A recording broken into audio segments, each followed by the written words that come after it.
J'aimerais ça vous entendre parce que il y a deux types.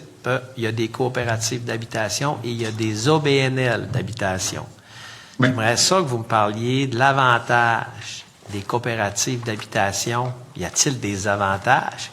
Et de me les mentionner, parce qu'on parle beaucoup d'OBNL de plus en plus. Oui. Vous avez raison, M. le ministre, de le mentionner, puis je vous remercie de me donner l'opportunité de faire un petit pitch de vente là, sur les coops qui en ont grandement besoin. Donc, en fait, les coops d'habitation se distinguent dans leur modèle par justement la gestion démocratique. Donc, c'est 100%. Donc, la coopérative appartient à 100% à ses membres et vont l'autogérer, dans le fond, à 100%. Ils sont à la fois, donc, locataires et propriétaires. Évidemment qu'ils ne sont pas propriétaires proprement dit, mais ils agissent donc comme propriétaires. Ce qui n'est pas le cas du côté d'un OBNL, où il va y avoir donc une équipe en place. Donc les OBNL aussi sont souvent sur des missions, ce qui n'est pas le cas pour les coopératives.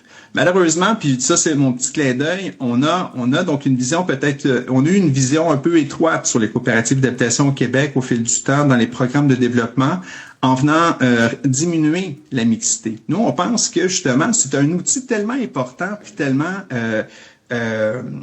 porteur, les coopératives d'habitation, d'un point de vue économique et social. On devrait faire et devrait avoir des coopératives pour tous. Donc, les coopératives, dans le fond, sont bonnes pour tout le monde, pour abaisser, dans le fond, la pression, oui, sur les revenus, mais pour apporter plus de compétences, plus de connaissances dans les coopératives, qui va assurer leur pérennité. Donc aujourd'hui, je vous soumets, M. le ministre, que les coopératives, c'est un avantage important pour le gouvernement, pour la collectivité, en ce sens qu'on a plus d'argent dans nos poches, on met moins de pression sur notre employeur pour un meilleur salaire. La vie coûte cher, de plus en plus cher.